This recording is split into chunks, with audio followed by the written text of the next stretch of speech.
tributes and what you're snacking on, Liz.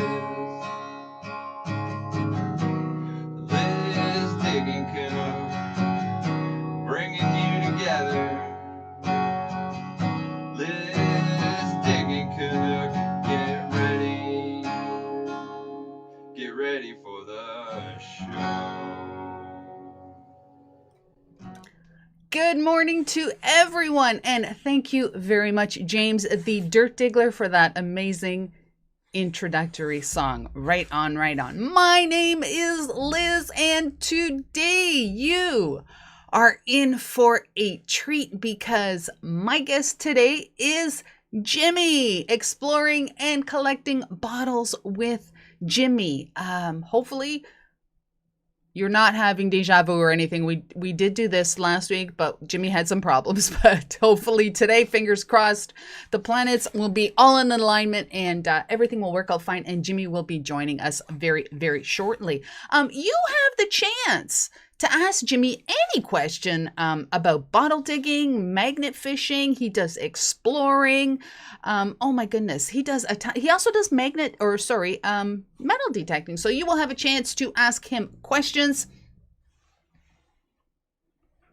Ooh, Miley just growled. Oh my goodness. And as well as my special guest, you have an amazing opportunity because you get to hang out with some of the most amazing people ever assembled in one spot. We have people in the chat right now who like to go metal detecting. There's people that go magnet fishing in there. We have gold prospectors, coin roll hunters, bottle diggers, dump diggers, exploration people, you name it. They are probably represented in the chat. So if there's some names in there that you've never seen or anything like that, remember to check out their channels, watch some of their videos, and perhaps even subscribe. That is really, really good for all of us. It's all about networking. So right on, right on. Before I say hello to everyone today, I just want to say that you got to hit the like button. Well, let's rephrase that. Could you please hit the like button on this stream? It not only helps the stream to rank a little bit higher, but just one day we might be suggested on someone's homepage, and like, my goodness, who knows who just might pop into the chat. So everyone collectively, take a second and a half. Ready? We'll do it all together. It's painless. Ready? Here goes. Hit the like button. Boom. Right on, right on. Thank you so very much for that. I am going to scroll up the list and I am going to say hello to everyone that is in my chat this morning. Before I do, cheers to all of you.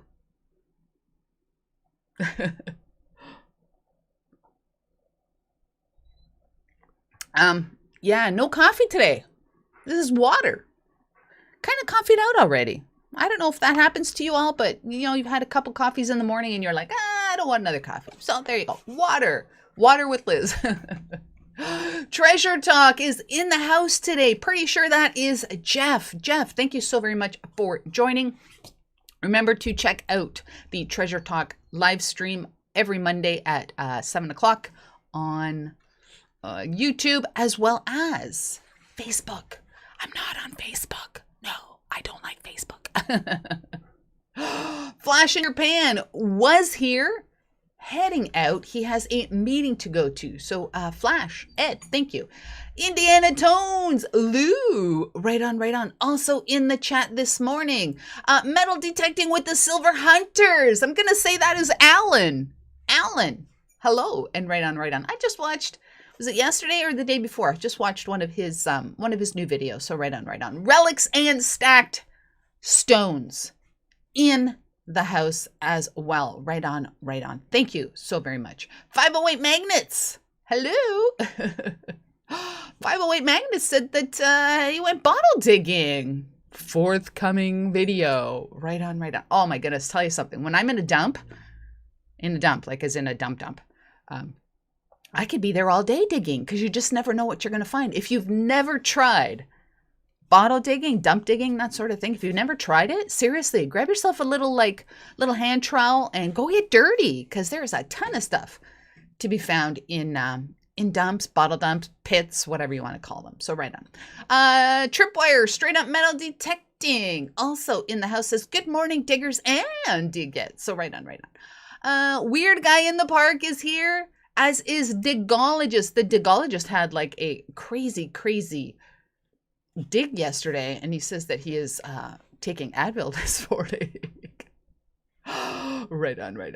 Coin Junkie AG also in the chat, as is DF Digger. Right on. Weird guy in the park. Did I say that? I think I said that. Pretty sure I said that. Oh my goodness. Down list. We have Mark Santasaria. Mark, thank you for joining today. Do appreciate that. Backyard Treasure says, good morning to everyone. Right on. Under California. Brian from California just watched his video this morning. He has a giveaway. He is giving away 3 different prizes. Check out Under California, not only for the giveaway, because he has been publishing or creating some amazing content. If you've not seen his last 2, I recommend you watch the Wheelbarrow People. That was really good. And then his most recent one was about the, I hope I pronounce it, the Peyote Indians. Wow, like the first settlers of California. Absolutely amazing content. Yeah, definitely you need to check out Under California. Enough said. Let's go. Continuing. The Metal Sharks. Outdoorsy gal. Oh, Chrissy also here at the Detecting Show with Johnny O. Right on. I think I'm almost down at the bottom of the list. I think I am.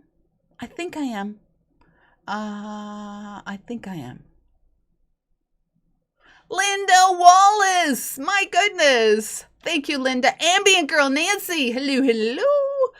Let's see. Team Clambake, front and center in my house this morning. Let's see. The Rusty Digger. Rusty Digger says, hello, Liz. Thanks for catching my live stream.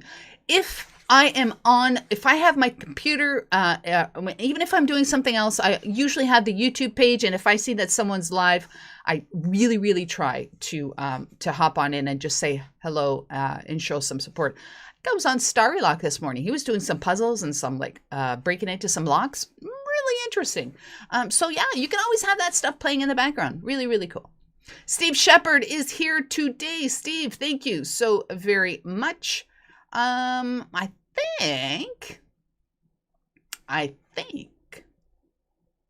have everybody. I'm pretty sure I do. West Coast Gold Prospecting here. I think I have El Nino Vasquez. Hola and bienvenidos. Right on. I think I'm going to say that I have everyone. I'm going to say that I have said hello to everyone. If I've missed saying hello to you, please put an @digging_canuck in your comment. It will highlight on my screen and I will most definitely say hello to you, because I figure you've taken time out of your very busy day to join me. Then the least I can do is say hello to you. So there you go. All right. Like I said, my guest today is exploring and bottle digging with Jimmy. So Jimmy, if you're watching this, let's go. Oh, I think Jimmy's calling. All right, I think Jimmy is calling. I just heard something. Oh, I thought Jimmy called. I don't see Jimmy here anymore.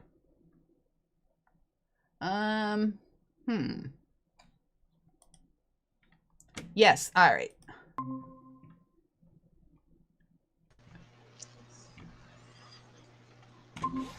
All right. All right. Let me get this, pop this up on the screen. Jimmy, hang on one sec. No problem.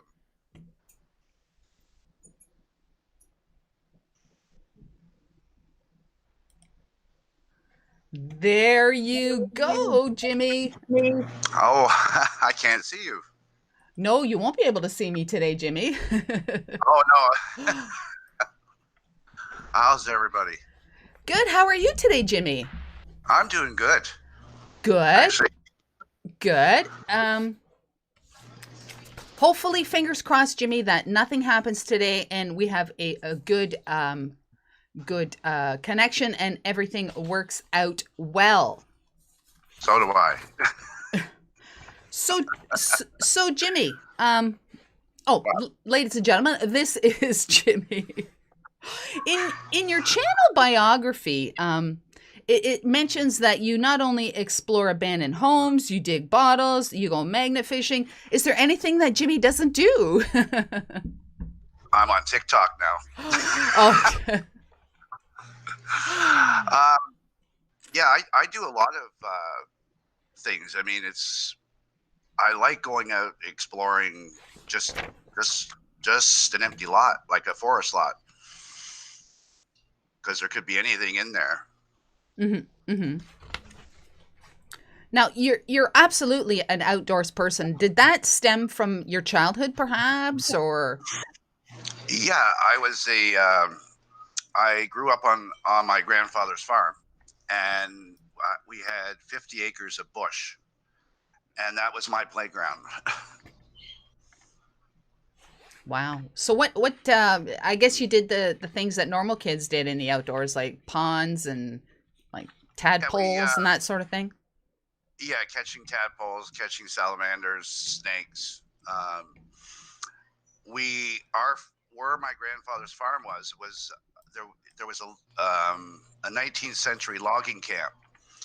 So there was all kinds of foundation, like stone foundations I could explore. Oh, right on. Right on. Now, what got you into creating a YouTube channel in the first place? Because not a lot of people think, hey, I'm going to create a YouTube channel. No, I was out on the Bruce Trail, just outside of Acton, and I was digging bottles and stuff. But I was wanting to work on my public speaking. Like I wanted to speak in public because I stutter, and I had a real bad stutter. It was just awful. So I wanted to overcome that. So I thought, set up my phone, like, because I had been watching a lot of videos about bottle digging and metal detecting and stuff. So I thought, well, I'll just, watch it and do one and just post it just to show that I can speak in front of people, even though it was just in front of a camera. Now, did you find that actually helped you to, I guess, to overcome your stuttering problem? Yeah, actually, not overcome it. No, when I get nervous, I stutter like crazy. But what it did was, a few years later, I had to speak in a court case, and I had to stand up in front of the judge, in front of everybody, and speak. And I probably couldn't have done that if I hadn't have been doing the YouTube and putting myself out there. Because when you do a YouTube video, you're really putting yourself out for any kind of criticism. Yes, yes. You have to have a very thick skin to be out in the public. That's for sure. You do. You do. You really do. I've had some crazy messages. You definitely need a thick skin. Either that or you just need to just like let them roll off your back kind of thing. I kind of do, because a lot of people don't really understand my way of bottle digging. Like, there's people that go out and they find just the antique bottles.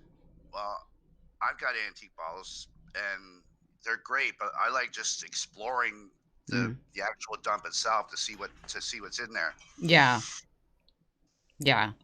Now, going back to your YouTube channel, you created your YouTube, well, at least your first video, I guess, was posted in 2016. That was a while ago. You were digging a dump that you found along the Bruce Trail. Now, I've never found a dump along the Bruce Trail. So what is it? What signs do we look for? How do we find dumps to dig in? Well, you have to go to the worst possible place you can think of, like not just a swamp, but because the farmers use ponds and creeks for the cattle and everything. So along the Bruce Trail, there's a lot of cracks in the stones. So at this one particular farm, which backs right onto the Bruce Trail, there was large, sort of like caves, and they just went straight down. And so I was exploring these caves, and I came across this one was full of bottles and cans and just anything farmers didn't want. Mm-hmm. Barbed wire fencing and stuff, and it was, the actual dump was about 12 feet down inside this stone. Wow. I could actually probably do another updated video on that and show people how I actually found it. But yeah, so you have to look for, the one thing I look for is rusty old cans, or farm, broken iron and stuff in the ground, stuff peeking out of the ground. Mm-hmm. So when you venture out into the Bruce Trail, should we be, I guess we do. I guess I kind of answered my own question there, but do you just wander away from the trail into the bush? Do you have an idea? Do you use maps, or do you just say, what the heck, let's see what's over here? Well, I guess it was just from years of experience, because I started exploring the Bruce Trail because our property was about 3 or 4 miles from it. So I would go. So my dad actually started taking me down, and my dad actually taught me how to go through the bush and look for signs if you're getting lost. If you do get lost, you got to find your way back. Mm-hmm. So I guess my dad taught me that, and now when I go to the trail, I try not to venture too far off it. Mm-hmm. I don't go like a mile back into a straight bush, unless I start exploring the edge and I slowly work my way back. Mm-hmm. Now, sometimes, yes, sometimes I just go. I can end up 4 miles back in the bush. Yeah, I would think that you would just get lose kind of sense of everything else and just keep doing what you're doing, and then maybe you are 4 or 5 miles into the bush and you got to get back. Well, my wife's happy now. I have a cell phone, because I do tend to wander. Yeah, that's my problem when I venture anywhere off the bush or off the Bruce Trail, is that I am easily distracted, and if I see something in the distance and I keep walking to it, I'll get so into that by the time I turn around and I'm like, oh my goodness, I gotta get back. Where was I? It can happen very quickly that you can become very disoriented. Oh yes, very quickly. It happens to me still. I could get out somewhere. Oh yeah, I could get out somewhere, especially a maple bush. Because when you're in the middle of a maple bush, it all looks the same. Just starts all looking the same. So you really got to be careful. Yeah, things could change really quickly. Well, they can. If you find a dump and you start digging, you're focused on the dump. You're not Yeah. focused on what's going on. And then Yeah. an hour or two later, you go, oh, which way did I come in? Yeah. Oh my goodness. Totally. I could totally relate to that. If I go anywhere out into the bush to dig or whatever in the woods, I need to keep a visual not only on who I'm digging with, but where I came from, because I am, like I said, easily distracted, easily lost. Oh yeah, yeah, yeah. Oh, it's really. I mean, even though like around Acton, Milton area, you get on that Bruce Trail. I mean, you could walk for hours, Wow. not see anybody. Yeah. 'Cause Wow. I've done, I've done it. Really? That could be a good thing, and that could be a bad thing. Well, it's a good thing 'cause you get to find stuff that you wouldn't have found, but then you gotta Yes. kind of make your way back. Yes. Have you ever encountered any big wildlife out in your wanderings? No, the odd raccoon. I can feel them though. Like where I live now, we've got a lot of coyotes and wolves, and when I go back in the bush, like I can feel eyes. That Oh, they're watching it. yeah. But I make too much noise when I'm digging. So, but we do get the odd bear up here. So my wife. Really? Oh yeah. In the spring, they wander down the escarpment. Really? Wow. Like, have you seen evidence, like the tracks or the poop? I did see a track last year. I wondered what because I hadn't seen it before. It was in with a bunch of deer tracks, and Ah. it was an odd little thing because I do tend to go through farmers' fields too. So I was going through this part of this cornfield last year, and I looked down, and there was a weird track. It wasn't like a coyote, or it hadn't even expanded. It was an actual track, and I didn't know what it was. Mm. I thought it could be a bear, but there was just the one. Wow. So I don't know if the deer erased it. Crazy. There is a lot of deer out in the bush. Yes. Yes. Yeah. But, Even I see deer like around here in the bush or along the trail. But they like animals will if like they'll smell you, like they can smell you like a half a mile away, and plus they can hear your steps and stuff. So they usually keep away. Right on. Good stuff. Now I just wish snakes would. You know what? Snakes don't bother me. It's the spiders that do. Well, Oh. technically snakes don't bother me either. Like I just stay away from them. But when you're digging in an old dump in the fall, I did a video a couple years ago, and it was full of cans. And every can, it seemed like there was either a snake curled up inside or a salamander. And I got so creeped out, I had to Yeah. wait till the summertime to go back. Yeah, a couple years ago, I was in New York State with Metal Pirate Girl, and we were digging in a dump there. Same thing. You move a can or something, and next thing you know, there's a snake there. Yeah. But Like normal snakes, like gardener snakes, don't bother me. It's the other types, like there's swamps. Like there's little green snakes in swamps. I don't know the name of them, but then there's milk snakes, and then there's all kinds of different snakes in the bush. Yeah, just want to say hello to Bruce Milligan, who has joined us. Jimmy Cloak has also joined us.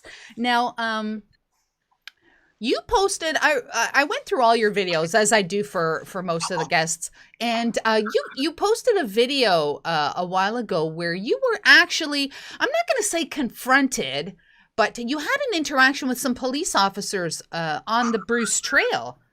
What was that all about? Well, they thought I was planting seeds for marijuana. Oh. So, but it was funny because I was so focused on digging that I never even clued in. There was people walking behind me, and then they both, I guess, walked up, one on each side of me. And I just looked over, and then I seen the pant legs on one side, and it was dark. I just looked over at another one, and I looked up, and they had a smirk on their face. And so they wondered what I was doing, and so they were fine with it, but they had a bit of a sense of humor because when I got back to my car, they were still there because they had to walk back. And so when I was putting my bottles in the trunk, I opened it up, and there was my granddaughter's doll sitting there. And the cop looked and said, because I had a shovel and a rake and a whole, and he said, "Are you sure you weren't out trying to hide a body?" Which is possible. I guess you could have bought me for a nickel. Oh my goodness. So, but he started laughing. Wow. So that was freaky. But yeah, I get stopped, especially during hunting season. I had a guy last year pull up beside me and offer to show me another bottle dump down the road. Oh. So I didn't know this guy from friggin' Adam. I'm in the bush, but I jump on and away we go. But I'm covered in mud. Wow. Wow. He could have been taking you to whack you. No. Yeah, I wouldn't recommend doing that. No, not a very good idea. Do people generally I mean, it doesn't matter where you go in the Bruce Trail. Sometimes people, like, you're like really in there and people are hiking. Do people generally leave you alone, or are they curious as to what you're doing? Well, most of the time I just kind of duck down so they don't see me because, but I do startle people. I was actually out there south of Speyside, and I'm digging along, and I guess this couple was walking down. They were just on a walk or hike, and they were so involved in what they were thinking, they weren't thinking about anything in the bush. So when they heard me, they almost because they thought it was an animal coming through the bush. Yeah. Oh, I startled the hell out of them. But I get startled too. So, but yeah. Generally, people just want to know what I'm doing, like, because they can't see it. Like, they can't. Like, you could be walking through, and if you're not looking for certain things, you could just walk right past the dump and not even know. Yeah. Especially in Speyside area. Speyside is actually a ghost town. Yes. I'm taking notes here because Speyside is a little drive for me, so I'm taking notes here. Yeah. If you go to Speyside store, that area was actually like a small town. It had a bar, had a church. There was a tanning factory there, and there was a flour mill, and it was all in that area. And the foundations are still there because I explored them as a kid. Ooh. I've never gone metal detecting there, though. I would love to. Oh, Jimmy, sounds like we need to make a little date and check out Speyside one day. Yeah, Speyside. Well, even at my dad's place, I mean, there's foundations there from like 1850. Like, I actually researched. Like, I actually researched it because, like, I lived there, and like we'd be doing a garden, and up come square nails or flow blue china pieces. So then I got really exploring it. Ooh, I'm like, ooh. And where I live now, I've got my uncle owns 3 farms, and I have access to all 3. I could go through the fields as long as nothing's planted. Okay. Yes. Right on. Excuse me. So, yeah. And there's some old foundations there too. Wow. I don't know if it's technically the bottles or just the hunt.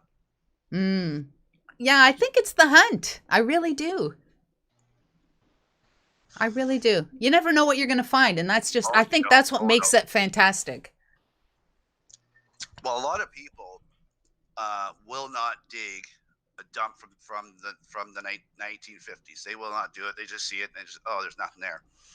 But you got to remember that on a farm or in someone's house, even in your own place, like, I'm sure you got bottles and stuff like that are a few years old.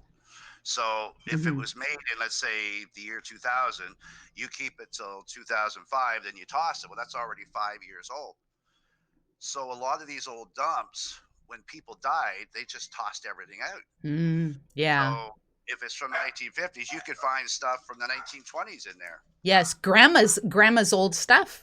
Mm-hmm. Yeah. And the older ladies tend to hoard all the good stuff. Not just the older ladies, Jimmy. Not just the older ladies. I mean, yeah, it's funny.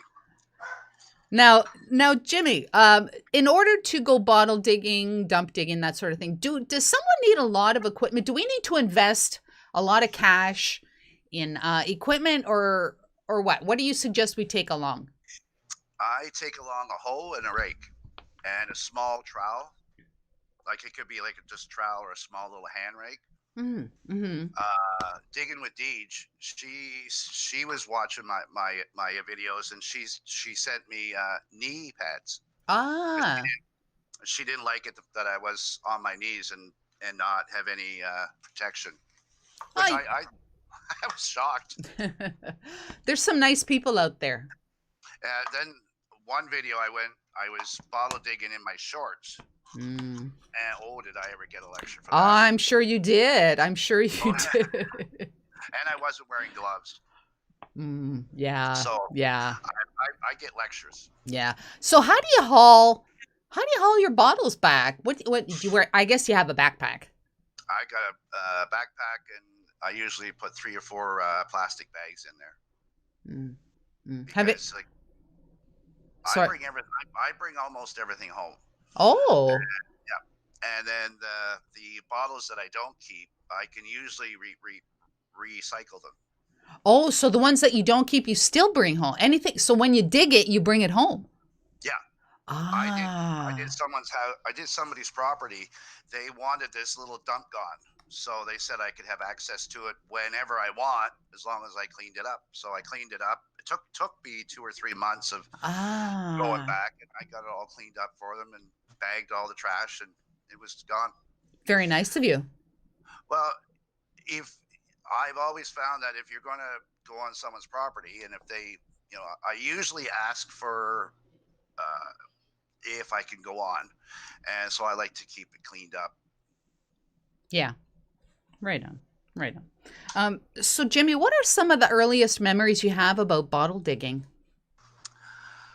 When I was 9, that's when I started. My aunt and uncle had an antique shop, and so they wanted bottles, and I was more than happy to help. So my dad, seeing that I was giving them all these bottles, now they were paying me I think 25 cents a piece for them. This was like in 1974, and I thought that was great, But then my dad said, "Well, you should keep some for yourself." I mean, yeah, that's my collection is just crazy. But I don't have it all out though. Like I moved a couple years ago, and I have some of it on display, but I need like a full wall unit. Yeah. So what would your oldest bottle be? Would you say? 1850. I don't know if you can see that. Yes. Oh. It's not a torpedo. But yeah, it's from 1850. Ireland. It's called Aerated Waters, Cromac Springs, Belfast, established 1850. Wow. How did you come upon that bottle? I wish I dug it up, but it was from Lake Ontario. Really? Yeah. It was. There was a shipwreck. Oh. And I guess they were digging up, and they brought up a bunch of bottles, so they were selling them. Oh, I didn't even think of that. Yeah, it was like 20, 30 years ago. But my oldest one, see this one. Is that you've dug? Yeah, well, I kind of dug this one. It's from Guelph, Ontario. Alexander Matthews. Let's turn it this way. Yeah, there we go. It's from 1860. Wow. I was going through a creek.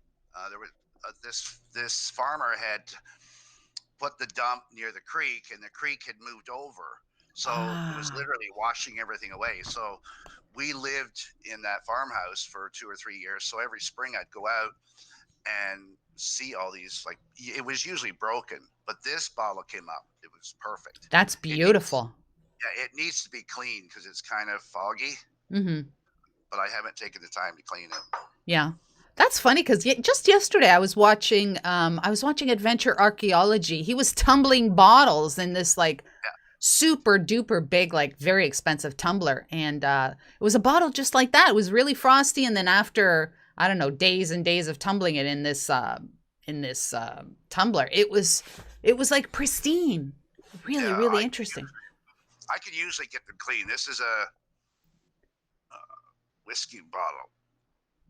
Oh, that's really clean. Nice. Yeah, that's I nice. need to get it clean if I work on it. Right on. Are there certain types of bottles that you collect or that you look for, like food or medicine or that sort of thing, or just pretty much anything? My favorite is these. What do they call these? Like medicine bottles. Yes. And they were usually sold at carnivals, and like they're usually full of alcohol with maybe 80% alcohol, 20% whatever else they could toss in there. That'll cure anything. Oh yeah, I mean, I've got and this is actually the perfect size too. It just fits in the palm of your hand. You can shovel, but it is my favorite because they're really hard to find because the neck is usually broken. But I've got different types from bottles with weird names and medication and what they're used for because I try to research all of them. Yeah. Another thing I do. Sorry. That's okay. I go to antique shops and I find bottles like this because you find like this bottle here is really common. It's from, I don't know, like the 1920s, 30s, but the label from the original pharmacy's on there, so it gives you an idea what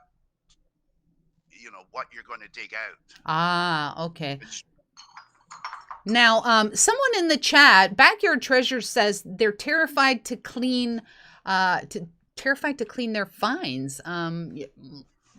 Just like, what do you suggest? Just basically, it's just like soap and water, just basically. And I use soap and water, and then I'll get small gravel. And I know you're going to hear about it, but the tiny gravel that fits inside, and then you just shake it. You clean it, and you do it several times. There is other ways, and I'm not saying that mine is perfect, but mine works for me. Don't be afraid. I mean, if they can last in the ground 80, 90 years, 100 years, then you're not going to break them. That's true. That's true. Because you think about the traffic of deer and whatever else, tractors going over it, horses going over it. I mean, and they're still there, so they're not going to break. Not even like as well as like the freeze and thaw of the winter, like that. So because they do. Bottles fill up with water from like the heat. I guess like from moisture building up, or the lid rusts off, or the cork rots out, and it fills up with water. So then, you're going to get the freeze and thaw. So what do you do with it? Like, I would imagine you have a lot of bottles. Like, do you display them all? Are some of them displayed, others in boxes? Do you trade? Do you sell? Is there a market for bottles? Oh, there's a market for bottles. Oh yeah, there's definitely a market, especially right now. Right now, the biggest trend right now is bottles from the 1950s. The glass bottles from the 1960s are starting to also. And that's what really ticks off a lot of collectors, because they look at something from the 1950s as just junk. But like if it's an interesting bottle, like this one here, I haven't washed it, sorry. It's a pickle jar. And people look at these and go, oh, well, that's just trash, or they toss them and break them. Yeah. Which I hate. But that one is from Guelph, Ontario. It's White Rose, I believe.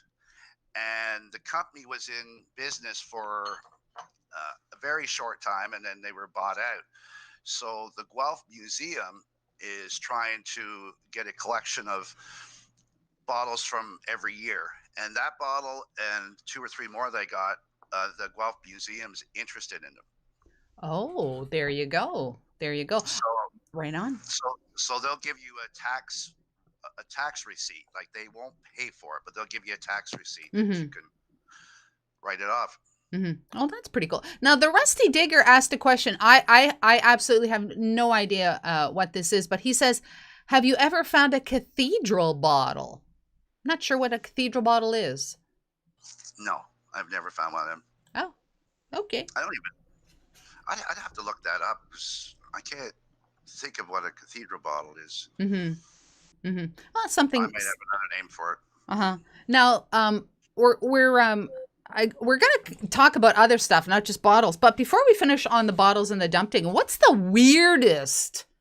What is the most weirdest thing you've ever found in a dump?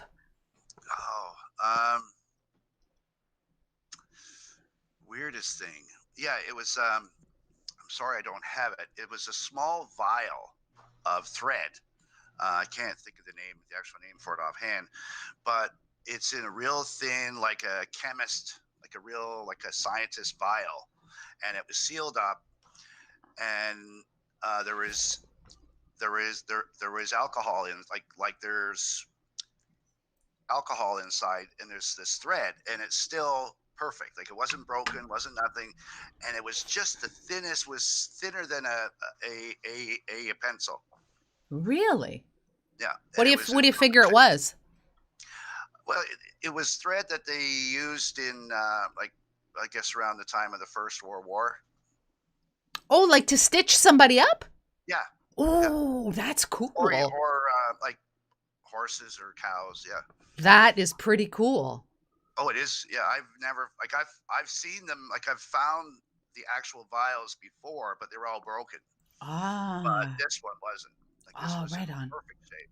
Oh, pretty cool. Hey, 𝗘𝗫𝗧𝗏 has joined us, and your buddy Deej has also joined us. Hi, Deej. How are you? How's everybody, anyways? Now, Jimmy, as much as I love talking about dumps and bottles, I think the second thing that your channel is kind of synonymous with is exploring abandoned properties. Oh, I love it. Oh yeah, that's my one of my second favorite things to do. Yeah. Now, do you just stumble upon these properties when you're out and about? I go looking for them. Ah, okay. Like on a Sunday afternoon or something, my wife and I will take a drive and up the back roads and just explore. And I'll make note of where these houses is, because my wife will not go into them. She doesn't even like me going into them, because they are kind of dangerous. Yeah, some of the ones that you've gone into are like real doozies. Yeah, there was one I went into. The actual kitchen had collapsed into the basement, and so I went down into the basement. Of course, there's all these beams hanging down and flooring and stuff, and I'm crawling under through because there was bottles in the back. Oh, jeez. Oh my God. Now, is it common, I guess? You're my expert on this. Is it common to find these properties like with the furniture still inside and it looks like somebody just left yesterday? Yeah, you can find these like they're hoarder houses. And when somebody dies, people, they just get overwhelmed, and then they just leave it and just sell the land as it is. And people that buy it don't want the house; they just want the field. So everything just sits and rots. Wow. Which is sad. Like, I go into some houses and there's a lot of good stuff in there. Yeah. If it's really good, I'll contact the owner of the property, and they usually say take it because they don't want it. Exactly. But when you see a property, I would advise people to just sort of look at it, and if you're going to venture in, really check it out, because sometimes you could walk through the front door and there's no floor there, which I've actually that almost happened to me, because I opened the front door of the house, and people had came in and stole the floor, like the hardwood flooring. Wow. I would imagine that if you're going into one of these properties, I mean, even if it's daylight, that a good flashlight is probably a really good thing. Sometimes I forget mine, but yeah. My aunt actually gave me a flashlight that fits on my head. So, but Yes. the weirdest thing that happened to me in this one house, my son and I went into. We're walking through. We never heard anything. We never heard nothing. But we were exploring the downstairs. We went upstairs, and there's one door was closed, and so I pushed on the door, and the door pushed back. Oh. I said, maybe it's the closet door leaning on or something. So I pushed it again, and then it Oh. pushed back. And I looked Oh. at my son. I said, let's get the hell out of here. Oh, there's a movie and it's called The Others, and that's exactly what happened. And there was a family of ghosts living on the other side. Oh, yeah. I don't want to, start talking about ghosts, but yeah, you go to some of these places and you get really freaked out by it because whether it's like I've been through a lot, like I've probably recorded about 30 of them. Wow. And there was one I went into and I explored the whole house, but it felt like somebody was walking with me. Wow. And I got in the kitchen. I was starting to take stills of the kitchen and stuff like I sometimes do, and I just had to get out of there. It was like this weight was just hanging right over me. So I won't go back to that one. I remember watching one of your videos. I don't really remember what it was, but you went through the house. Your son may have been there. I'm not really sure, but you panned to this one area, and it was really, really dark. And it's funny because I said to myself that that's exactly where it goes. Like, I used to watch paranormal shows and stuff like that, but I said to myself, that is exactly where a ghost would be hiding if somebody was in hiding, where it would be. Yeah. And I just want to say to everybody out there, if you do not believe in ghosts or the paranormal or that sort of thing, that's really, really cool. I'm not going to judge you or anything like that, but I ask that as well. You allow me to kind of get a little excited about the whole ghosty thing. So yeah, I'm not saying there's ghosts. Like, yeah. I never actually saw one in a house. It's the feeling. Yes.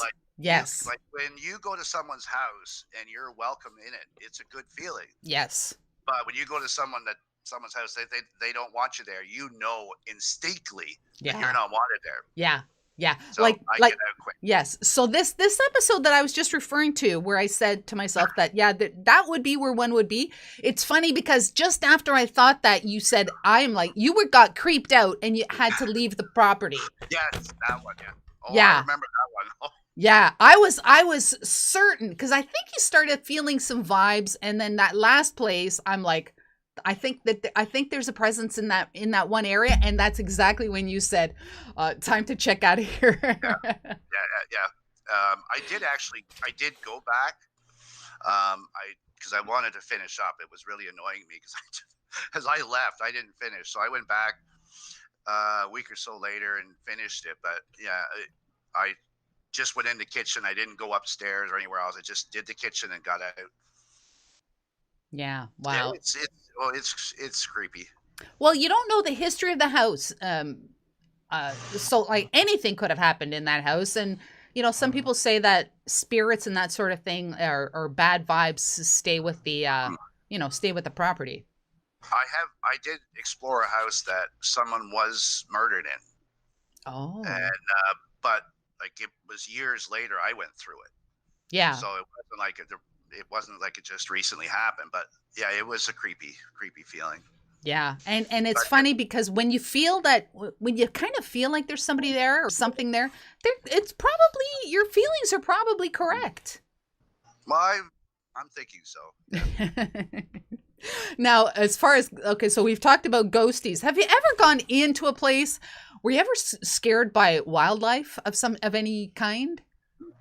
Yeah, you can hear them in the walls. Like if a house has been sitting empty for like longer than a year, the animals tend to move in, and you find a lot of raccoons.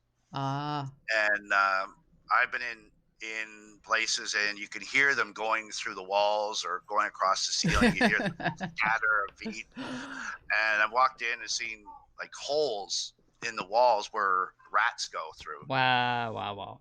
So yeah, you are taking a chance to going in. Yes, yes. I wouldn't. I wouldn't say it's for everyone to go Hmm. through these places. Hmm. Do you prefer to go in during the day or at night? During the day. Okay. If you have to Yeah. go in at night, I would imagine that you have, or you would. I have thought about doing a live stream going through one. Ooh. It would be interesting. Yes, Tidy Treasure Hunter in the house. Mere Videos in the house as well. If I've missed saying hello to you, Chrissy Outdoorsy Gal also in the house. We are talking abandoned properties with Jimmy. I hope everyone is enjoying the content today. If you are, please give this stream a thumbs up. And then as well, after this, not now, check out Jimmy's channel. Check out his channel.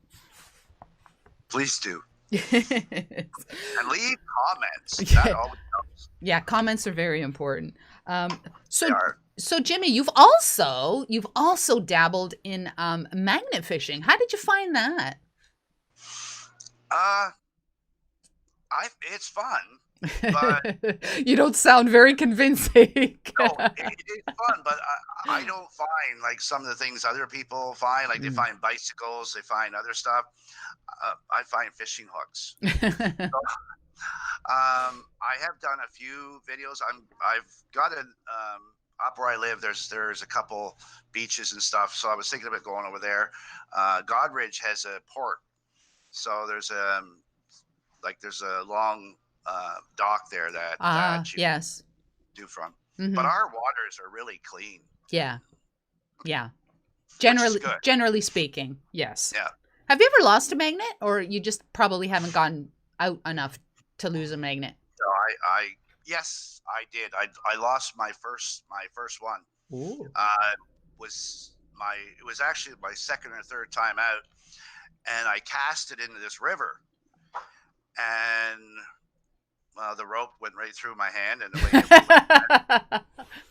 it was in like March or April, so the water was too cold to go through. It was too deep to walk through, so yeah, I had to wait till it got warmer and go back and get it. So you learned a very valuable lesson to tie your rope to something. tie it to something. Wrap around your wrist or something. Oh my goodness! I can only imagine the look on your face when that rope went. Well, I did that once when I was fishing. I took my wife fishing and I cast out my fishing pole. Yeah. And my hands were all greasy from the last fish. Oh. So when I cast it out, there it went. She's never let me live that one down. Oh my goodness, that is that is so funny. Oh my goodness. You also, oh my goodness, what don't you do? Like I said at the very beginning, you also go metal detecting. Yes, I do. How did that come about? Well, my dad was doing it, and then I got kind of interested. I watch a lot of videos of like yours and other people's, and I really got interested in it. Mm-hmm. And was only been like the last couple of years, and I find a lot of iron, beer caps and stuff. So I'm really not very good at it yet, mm-hmm. but I'm trying. Mm-hmm. We're going to come back to metal detecting. There's just a question in the chat from the Metal Detecting with the Silver Hunter says, if I could ask Jimmy if you've ever dug privies or outhouses. Yes, I have. I haven't done one on YouTube, which I'm planning on doing. But yeah, a lot of people don't want to do that because they're afraid of what's down there. But it's just dirt. Well, it's all composted by now. I mean, really. There's nothing left. What? Unlike digging in bottles where you can find batteries that are all rotten. This is true. So just curious, how did you find the privy? Did you know it was there, or did you do research, or like I would totally love to dig one of those. Well, there was an abandoned house up from my dad's place. It had burned, and so there was nothing left to explore in the house. But my dad had told me where the outhouses were. Ah. So it took me a couple holes, but then I found one. I actually probably still have some of the bottles from it. That is pretty cool. That is pretty cool. So It what detector are you now using? We're going back to metal detecting. What detector are you currently using? Oh, I didn't get ready for that one. My cousin gave me one, and it's for starters. Ah, okay. That's fine. I've got my dad's. I can't think of the name of it though. Oh, you do have your dad's metal detector. Yeah. My dad died a couple years ago, and I got that. Oh, that's very nice. So I'm waiting for spring to go out. I just got it last fall because we're going through the estate. But Yeah.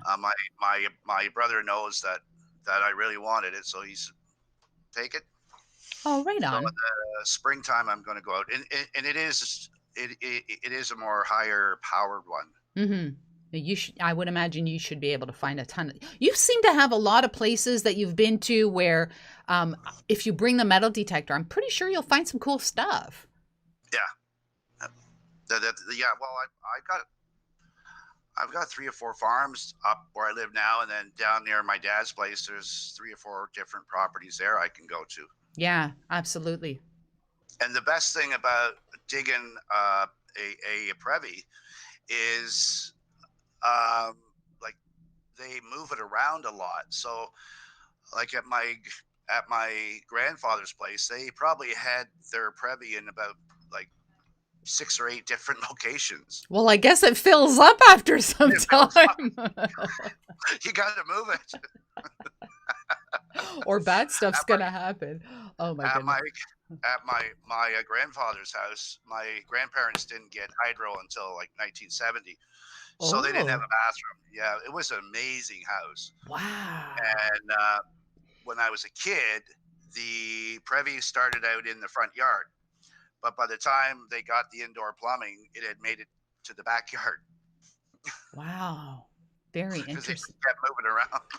Well, you got to, I mean, you got to move it. You got to move it. It fills up. You got to go. Like, seriously. The problems of yesteryear. Oh, my goodness. Well, people don't realize there was a lot of problems with Previes, when people used them, because groundhogs like to dig their way through. And my uncle had experience of a groundhog.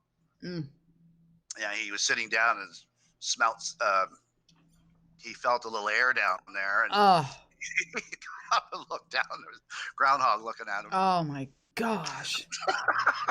I was real nervous. I gotta tell you, Jimmy, I don't know if I could have.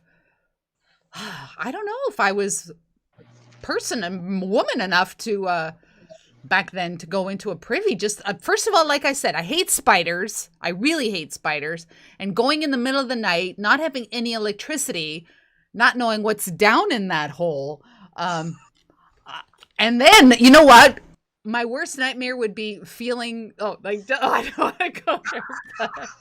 Having a little visitor. Do you know what I'm saying? Well, a little funny story. My mom, she was using my grandparents' Prevy, and it was weird. They had the lock on the outside of the door.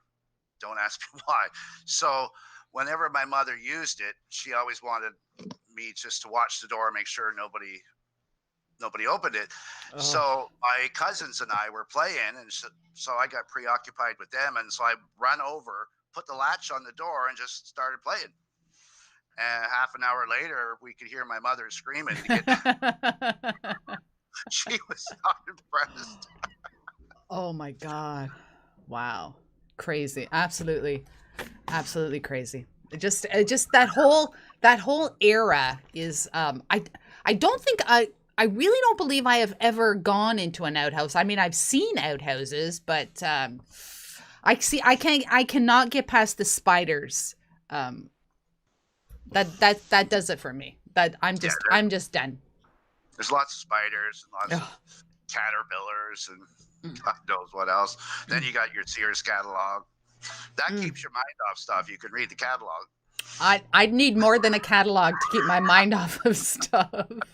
God's sake. Oh my goodness.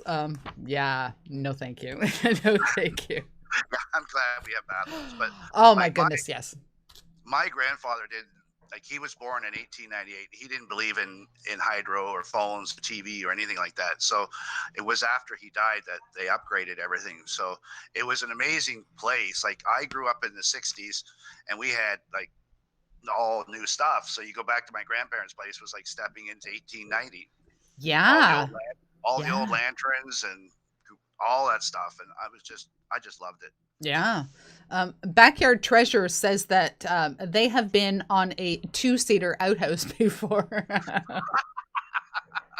Yeah, you got to be really friendly with someone to go to a 2-seater. Oh my. Oh my. I've seen a 2-seater. But you really got to be knowing somebody very well. Oh my. In every sense, Jimmy, in every sense. I wouldn't use it. Oh my. Do you see what we have digressed to? We're talking about sitting on a privy. Oh my goodness. I don't think, Jimmy, I just want to say thank you. We're not done yet, but thank you. I don't think I've laughed this much in a while. So thank you for that. You're welcome. And thank you for letting me do this. Really fun. Oh my goodness. So, all right, we're going to stop talking about privies. Now, you collect vintage toys and games, do you not? Yes.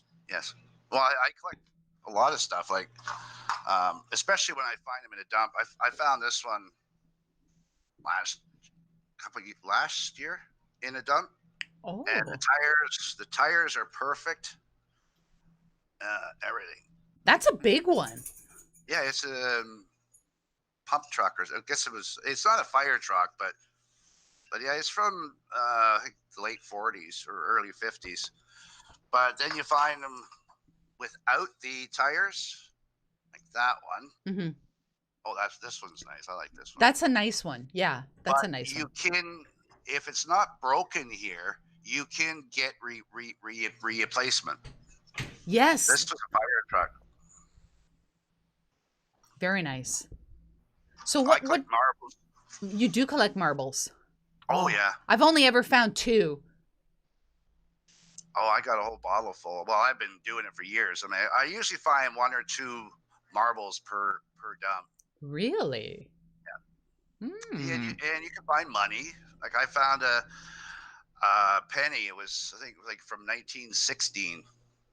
Mm. It was in a tin can or something. Ah. Mm. Yeah. Speyside is looking really really good to me, Jimmy. And there's a school there too.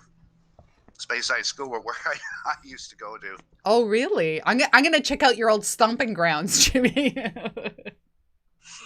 Well, I actually did a video of my old school because it was sitting empty, and kids broke into it and trashed it. Mm-hmm. So I had to go in and see what was going on. Got to do what you got to do.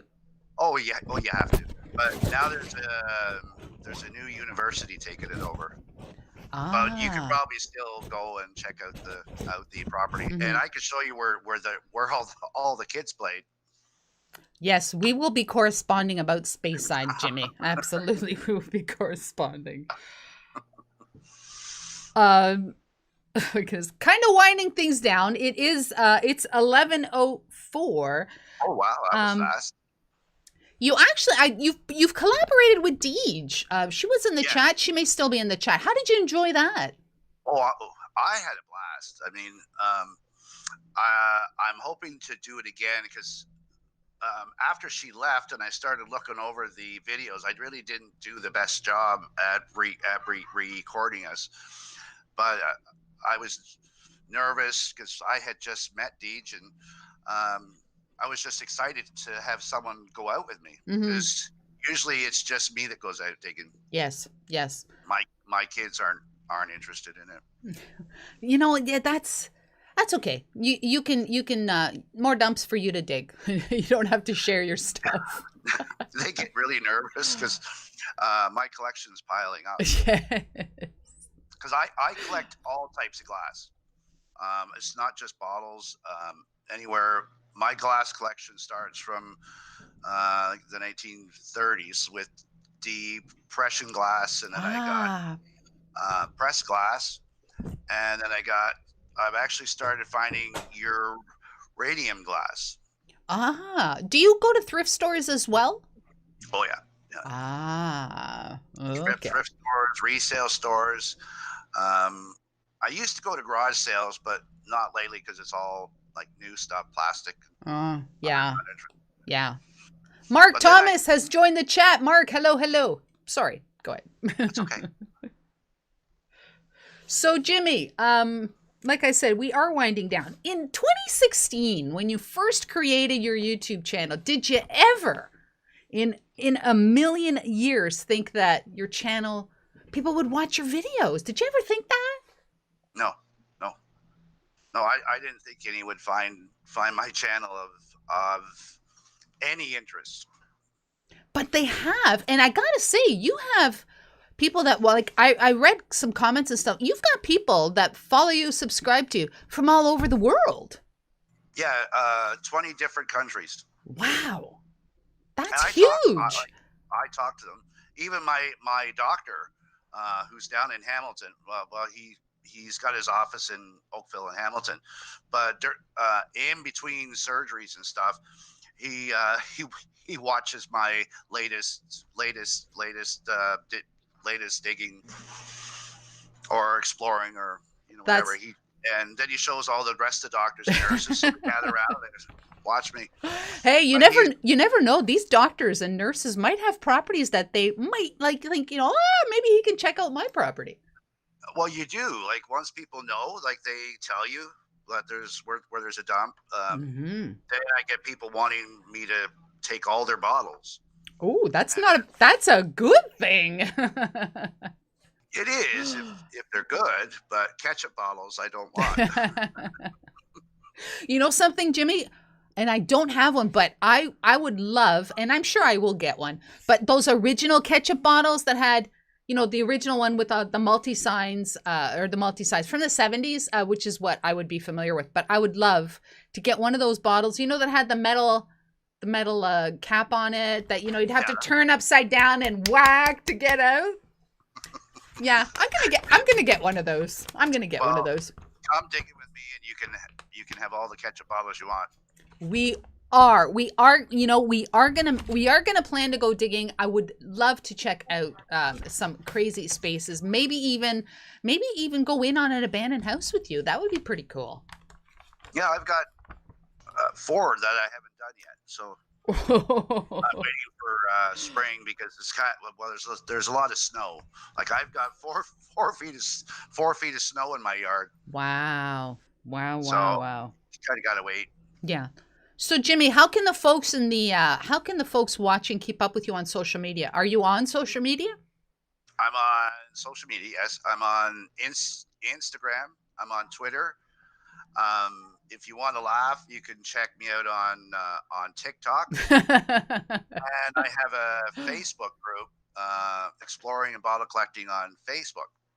And you can, I got people on there who dig out bottles, and then they take pictures and ask me if I know what it is. Very good, very good. So what is next for Jimmy? Do you have any subscriber goals or any gear you would like to try out or anything like that? What's next for Jimmy? Where are you going now? Well, I would like to get more subscribers on YouTube.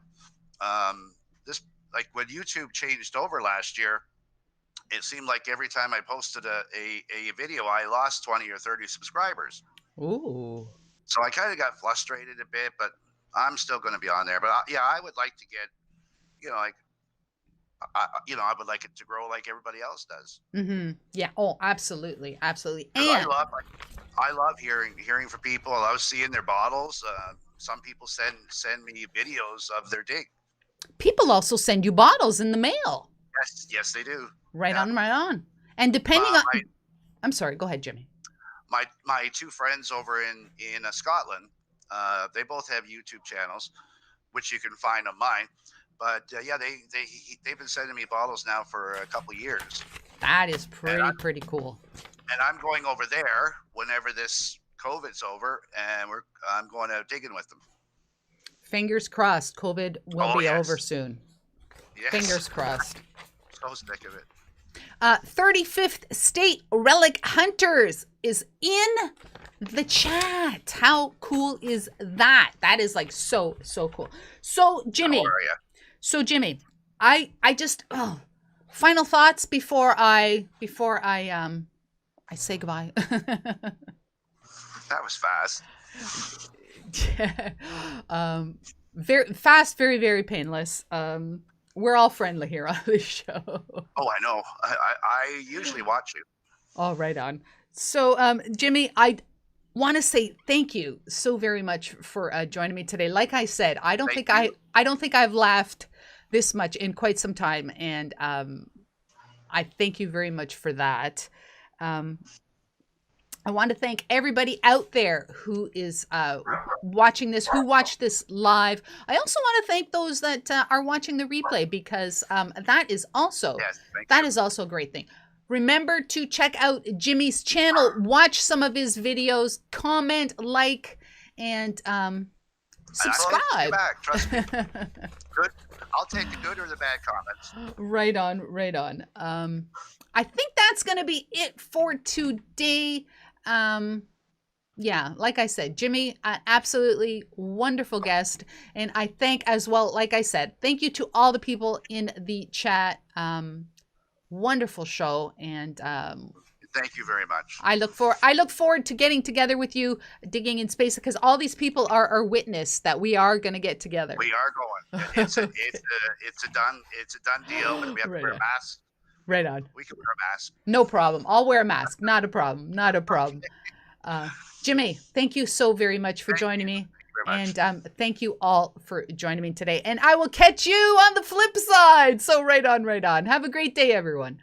Bye-bye. Thank you. Get your official Diggy Connect merchandise at Teespring. Mugs, t-shirts, hoodies, and more. Remember that every purchase you make helps to support the channel. Check out the link in the description down below.